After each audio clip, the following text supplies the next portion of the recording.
यस्य स्वयं स्वभावाप्ति प्रभावे कृष्ण कर्मणः तस्मै संज्ञान रूपाय नमोस्तु परमात्मने। पंच परमेष्ठी भगवान की जय। शिष्य ने पूछा, माना संसार दुख से भरा हुआ है, फिर भी तो यहाँ बहुत से लोग सुखी दिखते हैं। तो आचार्य ने एक श्लोक, अगला श्लोक नंबर 12 लिखा। सुंदर श्लोक है। आए, विपद भव पदावर्ते पदिके वाते वायते यावत् तावत् भवन्त्यन्याः प्रचुरा विपदा पुरः। हम लोगों ने खेती में काम में आने वाला रहट देखा होगा। रहट कैसा होता है? कुएं में से रहट की जो बाल्टियां हैं ना, वो ऊपर से नीचे तक भरती हुई चली आती हैं। तो रहट में क्या होता है, पानी कैसे निकलता है? दो बाल्टी खाली हुई, दो बाल्टी खाली होकर चुकी, देखा पीछे दो भरी फिर आ गई, दो भरी फिर खाली हुई, दो भरी फिर आ गई। इसी तरह संसार में अगर हमसे कोई कहे कि आप आत्म कल्याण के लिए आगे आइए, तो हम क्या कहते हैं, ज़रा अभी एक आध दिक्कत है, ये निबट जाए फिर मैं सोचूंगा। आचार्य क्या कहते हैं, ऐसे ये दिक्कतें निबटने वाली नहीं। इस संसार में जब तक एक दिक्कत समाप्त होती है, दो सामने खड़ी हो जाती हैं, दो से और निपटें तो दो सामने और खड़ी हो जाती हैं। कैसे? जैसे रहट के समान। आइए देखें, बहुत सुंदर उदाहरण से आचार्य समझा रहे हैं। देखें, विपद माने विपत्ति, भव माने संसार रूपी, पदावर्ते पैर से चलने वाला रहट, अर्थात संसार रूपी रहट में पदिका इव, रहट के डंडे के समान, अतिबाह्यते समाप्त होती है। विपद माने विपत्ति, यावत माने जब तक। श्लोक का अर्थ जरा ऊंचा नीचा लगाना है, थोड़ा ध्यान से लगाएंगे तो लगेगा। फिर देखें, भव पदावर्ते संसार रूपी रहट में यावत जब तक, पदिका एव रहट के डंडे के समान, विपद एक विपत्ति, अतिबाह्यते समाप्त होती है। हमने एक काम निपटाया, एक काम निपटाया, देखा दो पेंडिंग और आ गए, दो से निपटाए, देखा दो काम और सामने आ गए, कभी इनसे पीछा नहीं छूटता। तो ये कह रहे हैं, भव पदावर्ते संसार रूपी रहट में पदिका एव रहट के डंडे के समान, यावत जब तक, विपद एक विपत्ति, अतिबाह्य समाप्त होती है, तावत तब तक, भवन्ति अन्याः प्रचुरा विपदः पुरः, हो जाती हैं अन्य बहुत सारी विपत्तियां सामने। पुरः माने सामने, विपदा माने विपत्तियां, प्रचुरा माने बहुत सारी। अर्थात जब तक हम इस संसार में एक विपत्ति से निपटते हैं, दो विपत्ति सामने और खड़ी हो जाती हैं, दो से निपटते हैं, दो फिर खड़ी हो जाती हैं। जैसे रहट में दो बाल्टी खाली होती है ना, दो भरी बाल्टी सामने फिर आ जाती हैं, उसी तरह। फिर एक बार देखें जरा, थोड़ा सा कड़ा है जरा श्लोक। भव पदावर्ते संसार रूपी रहट में पदिका इव रहट के डंडे के समान, यावत माने जब तक, विपद माने एक विपत्ति, अतिबाह्यते समाप्त होती है, तावत तब तक, भवंती हो जाती हैं अन्य बहुत सारी विपत्तियां सामने। तब तक अन्य बहुत सारी विपत्तियां सामने हो जाती हैं। संसार का स्वरूप है, जब तक हमने एक काम को निपटाया, दो काम सामने फिर खड़े हुए, दो से निपटे, दो सामने फिर खड़े हुए। इस संसार में कभी भी कार्यों की समाप्ति होती नहीं, इसीलिए संसार आकुलता का भंडार है। सिद्ध भगवान भी तो संसार में है, तो क्या उन्हें भी विपत्तियां आती होंगी? सिद्ध भगवान मुक्त जीव हैं, संसारी जीव नहीं। दूसरी बात, विपत्तियां आती क्यों हैं, आपत्तियां आती कब क्यों हैं? इसका कारण है कर्म का उदय। सिद्ध भगवान के कोई कर्म नहीं होता, इसलिए आपत्ति का कोई काम ही नहीं, वहाँ कोई कारण ही नहीं है, इसलिए वहाँ आपत्तियां सिद्धों के कभी भी नहीं आती। छह डाले की दो पंक्तियां कितनी अच्छी हैं। आत्म को हित है सुख सो सुख, आकुलता बिन कहिए, और आकुलता शिव माही न, ताते शिव मग लाग्यो चाहिए। कितना अच्छा लिखा है उन्होंने। आत्मा का हित है आकुलता से दूर।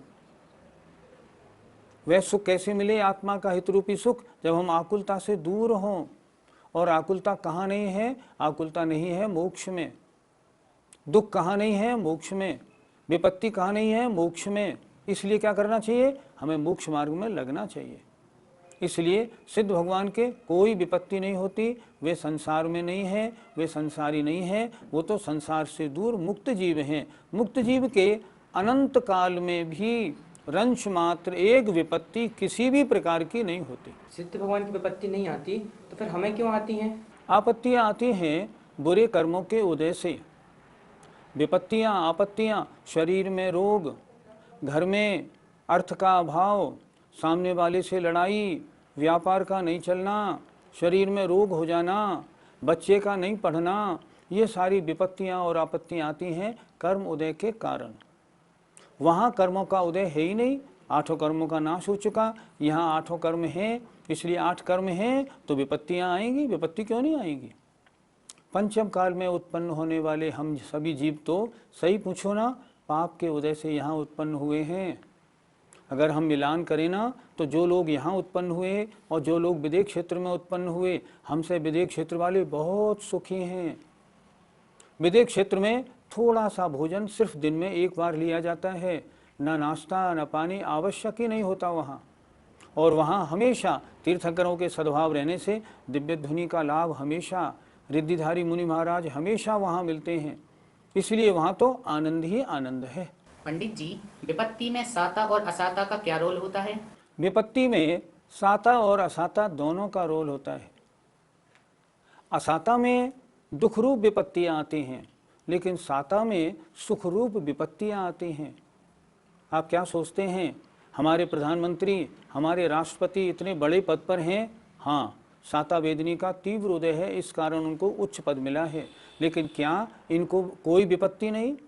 क्या इनको कोई दिक्कत नहीं? क्या इनको कोई संकट नहीं? क्या ये बड़े चैन से रहते हैं? नहीं नहीं, बहुत काम, बड़ी विपत्तियाँ, बड़ी आपत्तियाँ रहती हैं। देखा ना, कुछ भी करो, संसद में कैसी चर्चाएं होती हैं, जबरदस्त। मैंने इंदिरा गांधी की जीवनी पढ़ी, लिखा था उसमें प्रतिदिन रात को 1:30 बजे उठ के अपना सारा काम निपटाती थी। कितना काम करना पड़ता था, कितनी जिम्मेदारी होती थी। तो विपत्तियां असाता के उदय में तो शरीर में बीमारी होना, घर गृहस्थी, क्रोधी, स्वभावी, लड़ाकू वगैरह मिल जाना, धन का अभाव रूप रहना, शरीर का खराब रहना, असाता के उदय में। पर साता के उदय में अगर धन संपत्ति मिलती है ना, तो भी बड़ी विपत्तियां, बहुत जिम्मेदारियां, बड़े काम रहते हैं। संसार है विपत्ति का घर है, छोटा हो या बड़ा हो, इसमें हर एक के पास विपत्तियां अलग अलग प्रकार की हैं। हमारे पास अलग प्रकार की, उनके पास अलग प्रकार की। और इसीलिए जब तक एक कार्य निपटता है ना, दूसरे 4 काम सामने और खड़े हो जाते। शिष्य कहता है, महाराज हर एक के सामने विपत्तियां थोड़ी आती हैं। बड़े बड़े पैसे वाले कितने आनंद से रहते हैं, उनको तो संसार में सुखी माने कि नहीं माने। तो आचार्य अगला श्लोक कहते हैं। आचार्य का एक एक श्लोक बहुत ग्रहणीय है, देखें।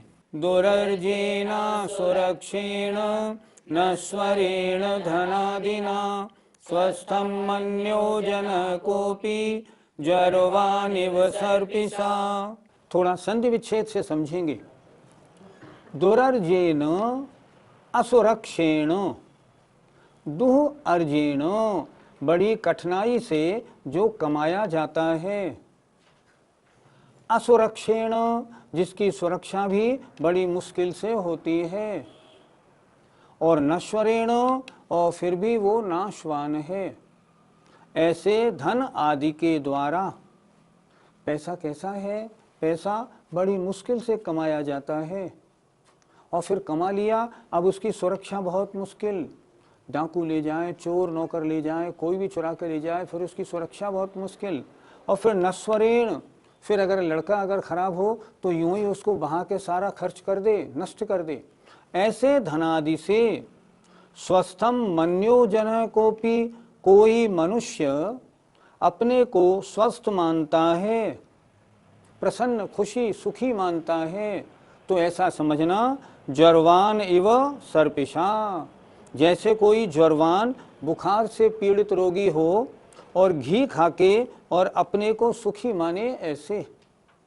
अर्थात संपत्ति कभी सुख देने वाली होती नहीं, वो तो और दुख को बढ़ाने वाली होती है।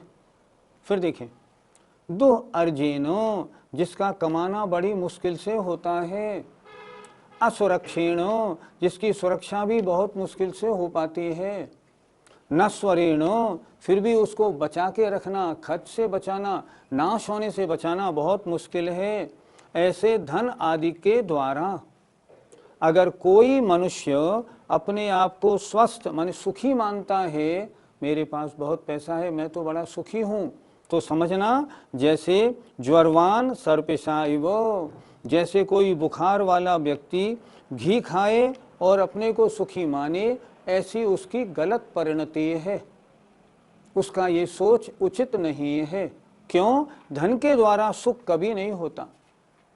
एक बार फिर देख लें, दो अर्जेनो, कठिनाई से कमाए जाने वाले, असुरक्षेणो, कठिनाई से जिसकी सुरक्षा होती है और बड़ी मुश्किल से उसको नाश होने से बचाया जाता है, ऐसे धन आदि के द्वारा यदि कोई मनुष्य अपने को स्वस्थ माने सुखी माने आनंद में मानता है, तो ऐसा समझना जैसे कोई बुखार से पीड़ित व्यक्ति घी खा के मान रहा हो। लेकिन संसार में पैसे वाले सुखी तो दिखते हैं। ये आपकी भ्रांति है। संसार में एक बात का बड़ा आनंद है, जिसके पास पैसा नहीं उसे सब पैसे वाले बड़े सुखी दिखाई पड़ते हैं, और जब किसी सुखी आदमी पैसे वाले आदमी के पास जाके बात करो ना, तो देखा था दुखी दुखी दिखाई पड़ता है। जीवन का एक प्रसंग मैं कभी नहीं भूलता।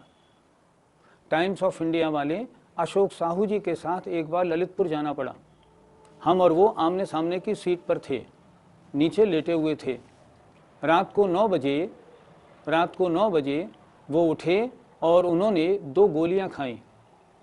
मैंने उनसे पूछा, क्यों गोली आपने क्यों ली? उन्होंने बोला, नींद नहीं आ रही है। ये गोलियां नींद की हैं। ठीक। उसके बाद मैं लेट गया, मैंने फिर देखा, फिर भी उन्हें नींद नहीं आई। उन्होंने अपना ब्रीफकेस खोला, एक काली पट्टी निकाली, आंख पर बांधी। मैंने कहा, क्या दिक्कत है? बोले, नींद नहीं आ रही है। ठीक। तो मैंने कहा, ये पट्टी क्यों बांध रहे हैं आप? इसलिए बांध रहा हूँ ताकि नींद आ जाए। ठीक है, मैं सो गया।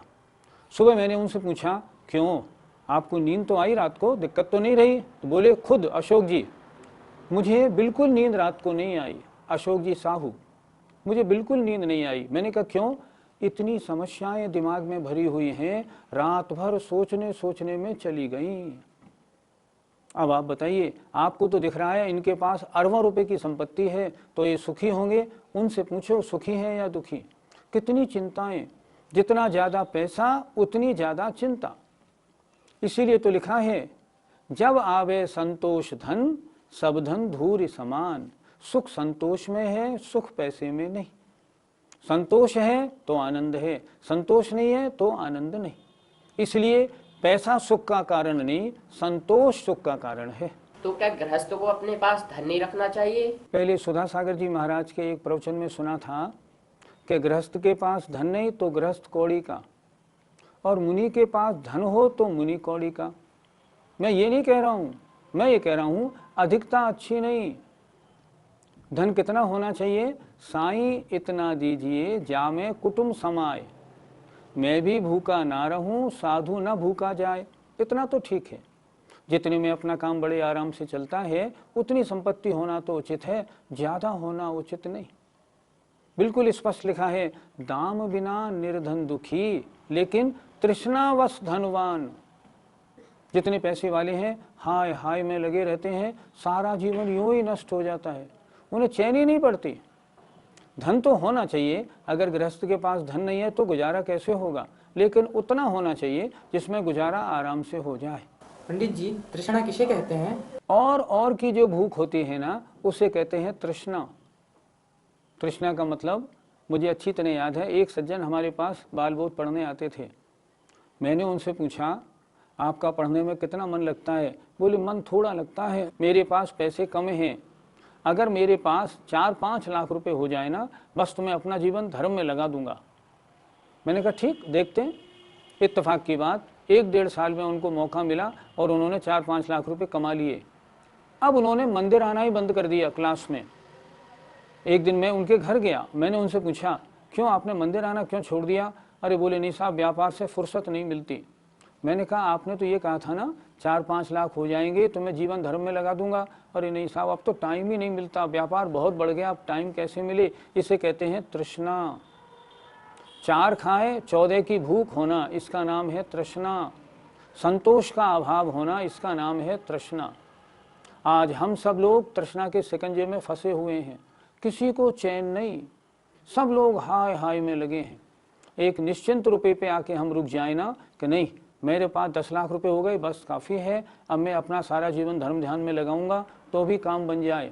लेकिन ऐसा नहीं होता। 4 खाएं तो 14 की इच्छा सामने खड़ी हो जाती है, इसका नाम है तृष्णा।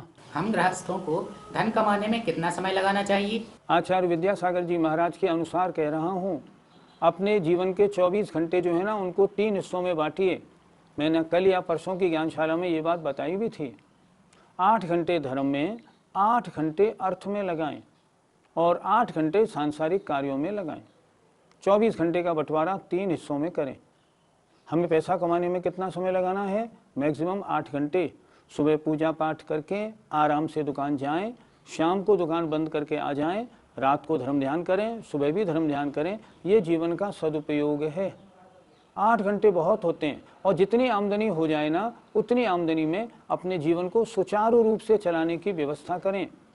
हम लोगों की गलती क्या है, हम दूसरों को देख देख के अपने खर्चे बढ़ा लेते हैं। उसने ऐसा किया मैं भी ऐसा, उसने ऐसा किया मैं भी ऐसा, फिर उसके लिए अधिक पैसे की आवश्यकता होती है और फिर जीवन सारा उलझन में निकल जाता है। मैंने ऐसे ऐसे लोगों को देखा है, सुबह 8 बजे दुकान जाते हैं, रात को 9 साढ़े 9 बजे तक लौटते हैं। सुबह का खाना दुकान पे, शाम का खाना भी दुकान पे। कोई जीवन थोड़ी है, ये तो पशुवत जीवन हो गया। हम ढोर हो गए, सामान ढोने वाले। इतना ढोने का क्या काम, किसके लिए कमाना? इसलिए कमाने का झगड़ा छोड़ के इन्होंने कितना अच्छा लिखा, बड़ी मुश्किल से तो पैसा कमाया जाता है, वास्तव में कमाने वाले जानते हैं कितने परिश्रम से कमाया जाता है। फिर उसकी सुरक्षा, चोर डाकू नौकर चाकर इन सब से बचा के रखना और फिर उसको नाश होने से बचाना बहुत टेढ़ा काम है। इस धन से कोई सुखी हो जाए कभी नहीं हो सकता। सुखी कब हो सकता है? जब छोड़ने की बात करें। अगर ऐसा नहीं होता ना तो फिर चक्रवर्ती इतनी संपत्ति को क्यों छोड़ते? वो तो उस संपत्ति में बैठे ही अपने को सुखी मानते रहते ना। जो संसार विषय सुख होता तो तीर्थंकर क्यों त्यागें? लेकिन ऐसे नहीं, वस्तु के छोड़ने में सुख है, पकड़ने में नहीं।